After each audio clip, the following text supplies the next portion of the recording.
नमस्कार दोस्तों, कासन स्टडी के ऑनलाइन क्लासेज में आप सभी का स्वागत है। तो इसके पहले वाले क्लास में हम आपसे चुंबक के बारे में कुछ इम्पॉर्टेंट टॉपिक बताए थे। तो कल जहां से बताए थे आज उसी के आगे हम आपको बता रहे हैं चुंबकीय पदार्थ का वर्गीकरण। तो चुंबकीय पदार्थ का वर्गीकरण से आपको बताना था। तो चुंबकीय पदार्थ के वर्गीकरण चुंबकीय पदार्थ को 3 भागों में बांट दिया गया था: प्रतिचुंबकीय पदार्थ, अनचुंबकीय पदार्थ और लौह चुंबकीय पदार्थ। तो इन्हें 3 भागों में बांट दिया था। अब हम यहाँ पर एक एक भाग के बारे में बातें करेंगे। तो पहला है हमारा प्रतिचुंबकीय पदार्थ। तो प्रतिचुंबकीय पदार्थ किसे कहते हैं, हम यहाँ से स्टार्ट कर रहे हैं। अगर इससे पहले आप इसके पहले वाला क्लासेस को ना देखे हों तो सबसे पहले उसको देख लीजिए, क्योंकि एक क्लास दूसरे क्लास के अटैच में रहता है। अगर इसके पहले वाले क्लास आप नहीं देखे हैं तो शायद ये क्लास आपको कम समझ में आएगा। इसलिए स्टेप बाय स्टेप अगर क्लास देखते चलेंगे तो आपको बहुत अच्छे से सब कुछ समझ में आ जाएगा और आपके अंदर की जो वहम रहेगी सारी वहम दूर होती चली जाएगी। तो आइए हम शुरू करते हैं। जैसा कि हमारा है प्रतिचुंबकीय पदार्थ। तो प्रतिचुंबकीय पदार्थ किसे कहते हैं, तो इसमें लिख लीजिए वह पदार्थ जो चुंबक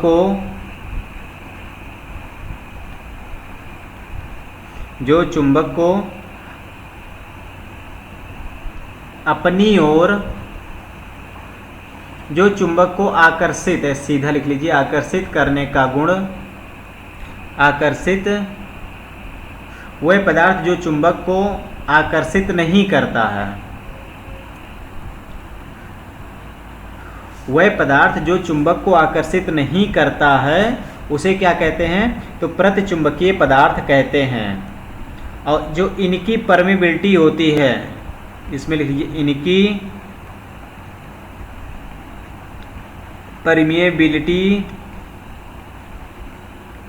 इकाई से कुछ कम होती है, इकाई से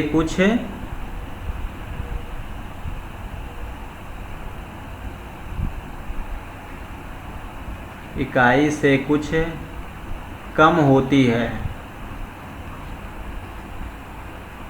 तो हमने क्या बताया कि प्रतिचुंबकीय पदार्थ किसे कहते हैं, वह पदार्थ जो चुंबक को आकर्षित नहीं करता है, इनकी जो परमिएबिलिटी होती है इकाई से कुछ कम होती है। अगर एग्जाम्पल में पूछा जाए तो एग्जाम्पल में इसके कौन कौन से बन जाएंगे, जैसे क्या कहते हैं कि जस्ता हो गया, बिस्मत हो गई, और नमक हो गया, जल हो गया, तांबा। तो इसी प्रकार से अनेक प्रकार के प्रतिचुंबकीय पदार्थ होते हैं। अगला हमारा है अनचुंबकीय पदार्थ। तो अगला हेडिंग डालते हैं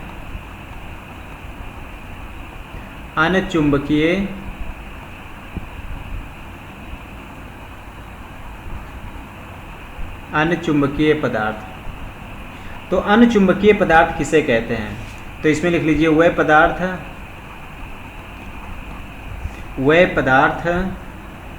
जो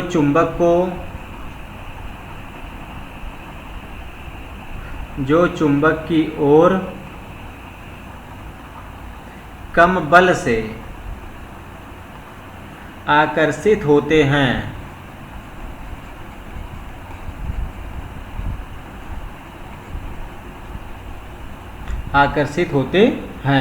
तो वे अनचुंबकीय पदार्थ कहलाते हैं। जैसे अगर एग्जाम्पल में ले लेते हैं तो एग्जाम्पल में हो जाएगा प्लेटिनम, और क्या हो जाएगा क्रोमियम, प्लेटिनम हो गया, क्रोमियम हो गया, सोडियम हो गया। तो इस प्रकार से जितने भी हैं, मैग्नीज ETC, तो इस प्रकार से जितने हैं ये सभी क्या हैं, अनचुंबकीय पदार्थ हैं। अगला हेडिंग डाल दीजिए लौह चुंबकीय पदार्थ। तो हो गया लौह चुंबकीय पदार्थ। तो लौह चुंबकीय पदार्थ किसे कहते हैं, यह पदार्थ जो आसानी से चुंबक की ओर आकर्षित हो जाते हैं, वह पदार्थ जो आसानी से चुंबक की ओर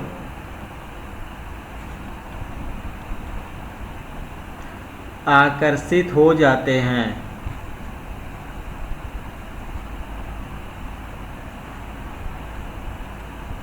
जो चुंबक की आसानी से आकर्षित हो जाते हैं तो उन्हें हम क्या कहते हैं? तो उन्हें हम लौह चुंबकीय पदार्थ कहते हैं। अगर एग्जाम्पल में ले लेते हैं तो इनका क्या एग्जाम्पल हो जाएगा लौह चुंबकीय पदार्थ का? तो इनका अगर एग्जाम्पल में जैसे लोहा हो गया, कोबाल्ट हो गया, निकिल, स्टील, etc। इसमें अन्य चुंबकीय पदार्थ में एक पॉइंट और बना लीजिए कि इनकी परमिएबिलिटी इकाई से थोड़ा अधिक होती है। तो इनकी पर देखिए यहाँ पर थोड़ा लिखने में दिक्कत हो जाएगी।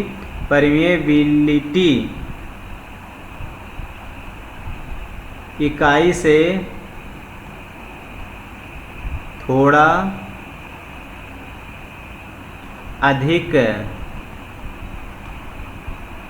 व 1000 से कम होती है। 1000 से कम होती है। ये लेकिन ये तो गलत हो गया, ये गलत हो गया। यहाँ पर देखिए क्या हो जाएगा कि इनकी परमिएबिलिटी इकाई से थोड़ा अधिक होती है। तो इकाई से थोड़ा अधिक होती है। और अगर हम लौह चुंबकीय में चलते हैं तो यहाँ पर इकाई से थोड़ा अधिक, थोड़ा नहीं काफ़ी अधिक, तो इसमें लिख लीजिए इनकी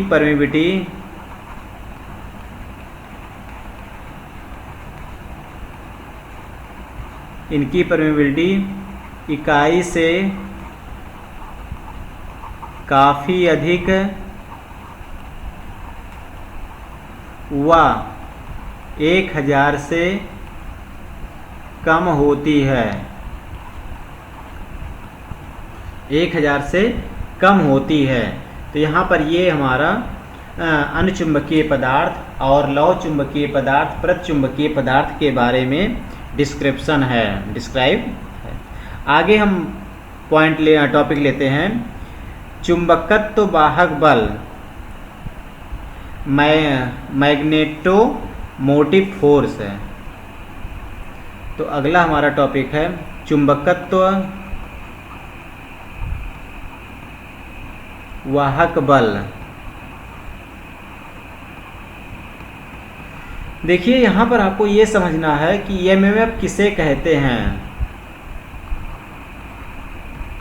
एमएमएफ किसे कहते हैं?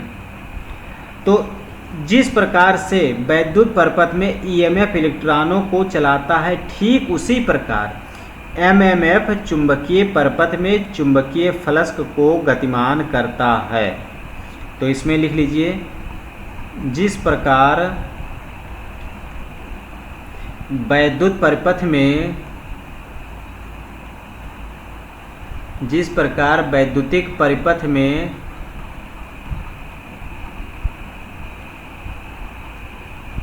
ईएमएफ इलेक्ट्रॉनों को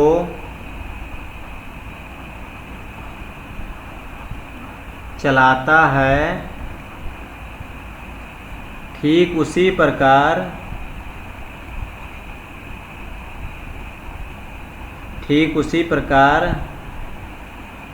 एमएमएफ चुंबकीय परिपथ में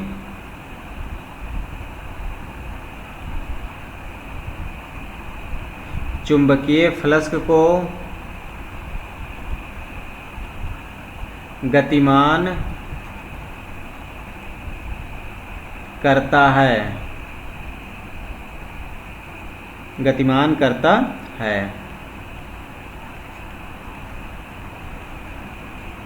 इनकी इकाई एम्पियर टर्न, इनकी इकाई एम्पियर टर्न ब्रैकेट में लिख दीजिए एपी है। और एमएमएफ इजिकल टू एन गुणे I होता है। अगला हम लेते हैं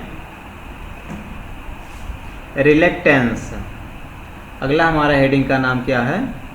रिलेक्टेंस। रिलेक्टेंस को हिंदी में क्या कहते हैं? तो प्रतिस्तंभ कहते हैं। तो रिलेक्टेंस किसे कहते हैं? जैसे इलेक्ट्रिक सर्किट में प्रतिरोध धारा के बहने के मार्ग में बाधा उत्पन्न करता है, ठीक उसी प्रकार मैग्नेटिक सर्किट में फ्लक्स के मार्ग में रिलेक्टेंस बाधा पहुंचाता है। देखिए यहाँ पर समझ लीजिए, लिखवाना कोई ज़रूरी नहीं है। तो रिलेक्टेंस किसे कहते हैं? प्रतिस्तंभ किसे कहते हैं? जैसे इलेक्ट्रिक सर्किट में प्रतिरोध धारा के बहने के मार्ग में बाधा उत्पन्न करता है, वैसे मैग्नेटिक सर्किट में फ्लक्स के मार्ग में रिलेक्टेंस बाधा उत्पन्न करता है। तो इसमें थोड़ा सा लिख लीजिए कि मैग्नेटिक परिपथ में या मैग्नेटिक सर्किट में फ्लक्स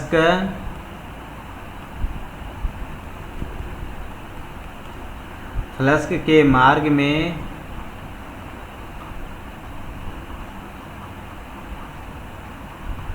रिलेक्टेंस बाधा उत्पन्न करता है। ये हमारा यहाँ पर पॉइंट था। अर्थात Rem बराबर Fm बटे फाई, जहाँ पर Fm क्या है? Fm बराबर mmf होता है। और फाई क्या है? तो फाई को चुंबकीय फ्लक्स कहते हैं। क्या कहते हैं? चुंबकीय फ्लक्स कहते हैं। इसका अगर एसआई मात्रक अगर देखते हैं तो इसका एसआई मात्रक क्या हो जाएगा? Ampere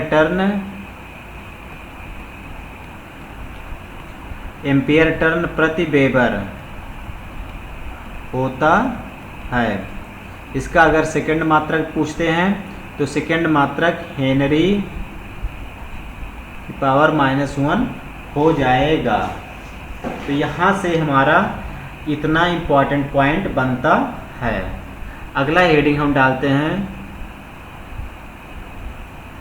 permanence. तो लिख लीजिए PERMEAN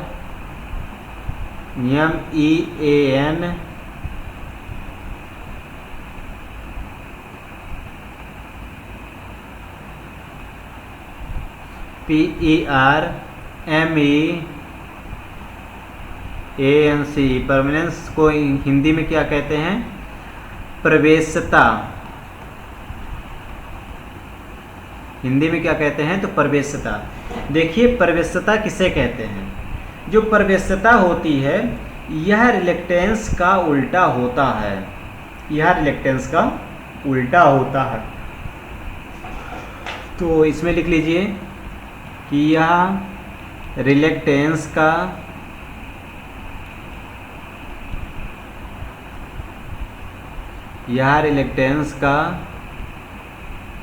उल्टा होता है। यह रिलेक्टेंस का उल्टा होता है। तो यहाँ से ये चीज़ आपको जानकारी होना जरूरी है। अर्थात किसी पदार्थ का वह गुण जो उसमें चुंबकीय फ्लक्स स्थापित करने में सहायता होता है, तो उसे क्या कहते हैं? परमिएंस कहते हैं। तो इसमें लिख लीजिए किसी पदार्थ का वह गुण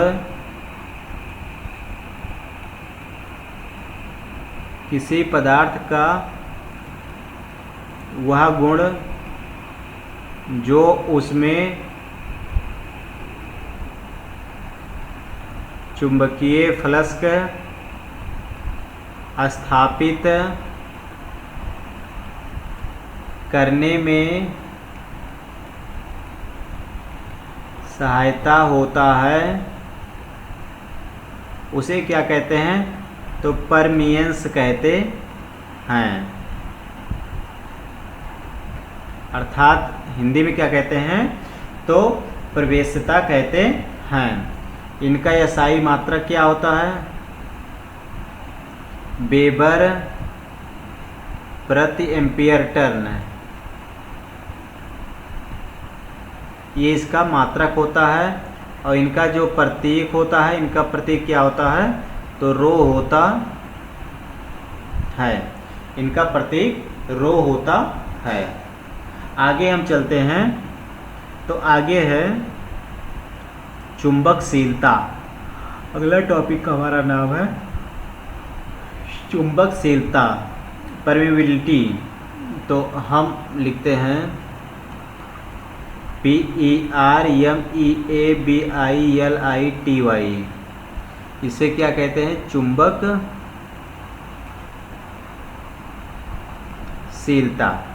तो चुंबकशीलता किसे कहते हैं, चुंबकीय फ्लक्स का घनत्व। तो इसमें लिखते चलिए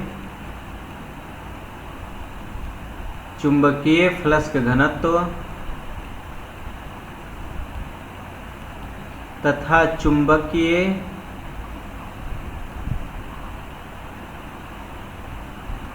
बल के अनुपात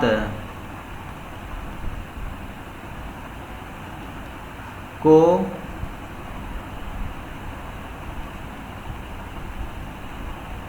चुंबकशीलता कहते हैं, चुंबकशीलता कहते हैं। इसका कोई मात्रक नहीं होता है, इसका कोई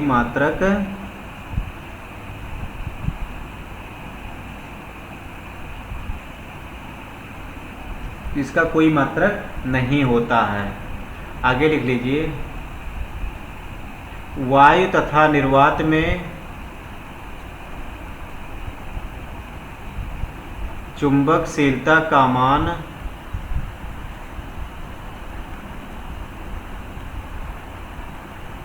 इकाई होता है।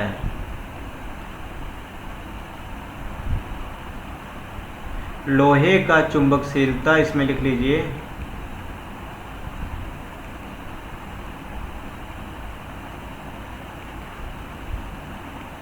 लोहे की चुंबकशीलता इस्पात की तुलना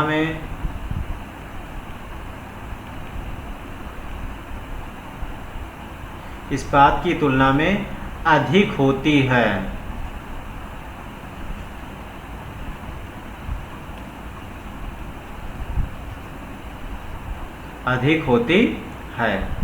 इसमें थोड़ा सा और एक पॉइंट और बना, आगे बढ़ा लीजिए।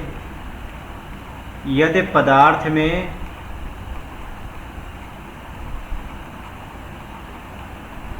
हाई चुंबकशीलता हो तो, या लिखिए कि यदि पदार्थ में हाई चुंबकशीलता हो तो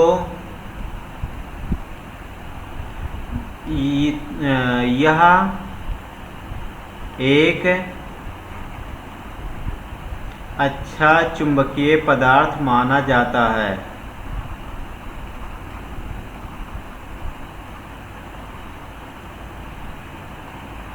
यह एक अच्छा चुंबकीय पदार्थ माना जाता है। अगला हम हेडिंग डालते हैं चुंबकीय क्षेत्र। तो अगले हेडिंग का नाम है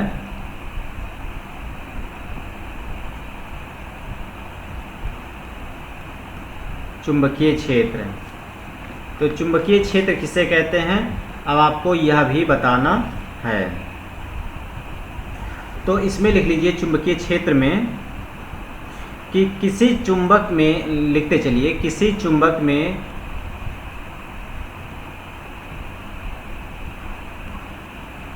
एक पोल चुंबकीय शक्ति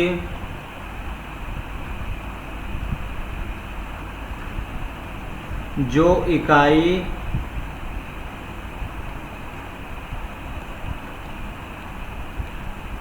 क्षेत्रफल में होते हैं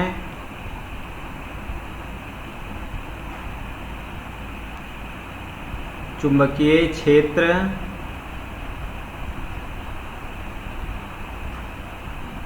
की शक्ति कहलाती है।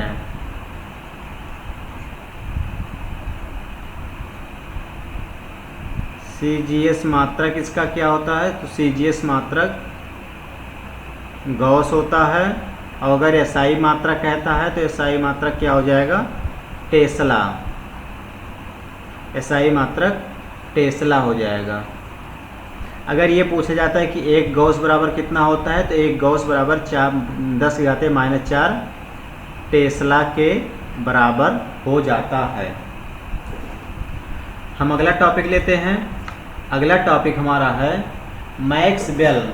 अब हम मैक्स बेल का जो दक्षिण हस्त नियम है उसके बारे में बता दें। इसके बाद मैक्स बेल व कार के पेच का नियम बता दें। फिर इसके बाद फ्लेमिंग के बाम हस्त का नियम, फ्लेमिंग के दाएं हस्त का नियम। इस प्रकार से पूरा आपका टॉपिक ख़त्म कर दें। तो ये क्लास बड़ा तो नहीं हो रहा है, चलिए इसमें थोड़ा सा और बता देते हैं। मैक्स बेल का दक्षिण हस्त नियम, तो हेडिंग डालिए मैक्स बेल का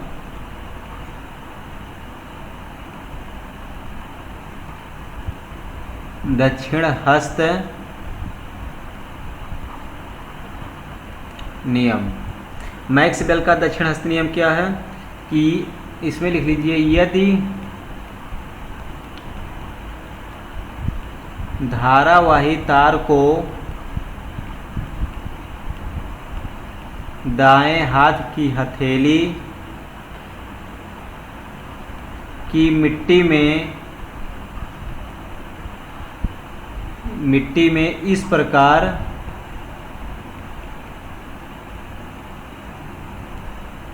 पकड़ें कि अंगूठा, जो अंगूठा होता है, अंगूठा धारा की दिशा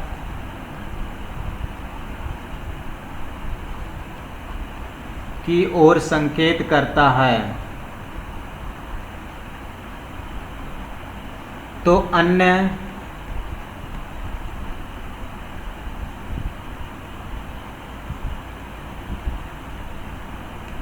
अंगुलियां चुंबकीय क्षेत्र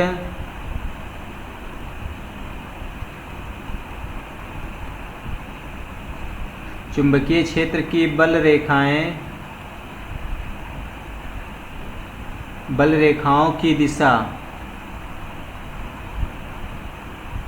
व्यक्त करती है। इसे अंगूठे का नियम भी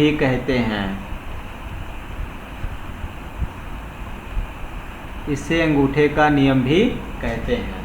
तो इसमें हमने क्या बताया है कि यदि कोई धारावाही तार को दाएं हाथ की हथेली में मिट्टी में या दाएं हाथ की हथेली में इस प्रकार पकड़ें कि अंगूठा जो होता है वो धारा की दिशा की ओर संकेत करता है, तो जो अन्य उंगलियां होती हैं वो चुंबकीय क्षेत्र की बल रेखाओं की दिशा को व्यक्त करती हैं।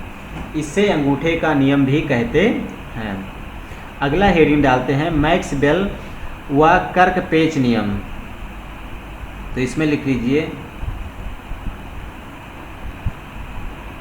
मैक्स बेल व कर्क पेच नियम हमारा ये यहाँ पर है। तो इसमें लिख लीजिए पेच के घूमने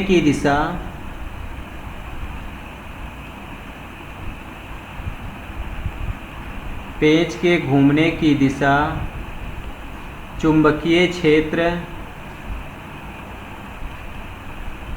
का बल रेखाओं की दिशा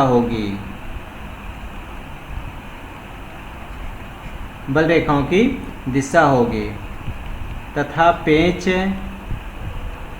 के आगे बढ़ने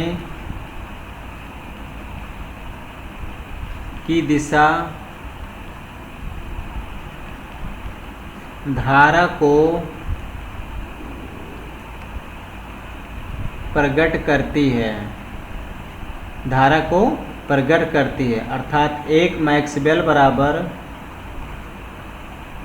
अभी मैंने इसके पीछे बताया था कि 10⁸ क्या होता है, वेबर। तो 1 मैक्स बल बराबर 10⁸ वेबर होता है। तो ये भी क्लास बहुत लेंदी हो जा रहा है, इसलिए ये भी क्लास को यहीं पर स्टॉप कर दे रहे हैं। और अगले क्लास में हम ये मैग्नेटिक का आपका लेसन ख़त्म कर देंगे, थोड़ा सा और बचा है। अगला जो हमारा टॉपिक रहेगा उसमें हम फ्लेमिंग के बाम हस्त नियम, फ्लेमिंग के दाएं हस्त का नियम, इसके बाद फैराडे का विद्युत चुंबकीय प्रेरण नियम, इसके बाद लेंज का नियम, जो मेन है धारणा शक्ति होता है, फ्लक्स लीकेज फैक्टर होता है, क्यूरी ताप होता है, डोमेन होता है। इसके बाद कुछ आपको इम्पॉर्टेंट पॉइंट भी लिखवा देंगे। तो इस प्रकार से यहाँ के बाद हमारा चैप्टर समाप्त हो जाएगा। तो कल शायद ये चैप्टर हम आपका ख़त्म कर दें।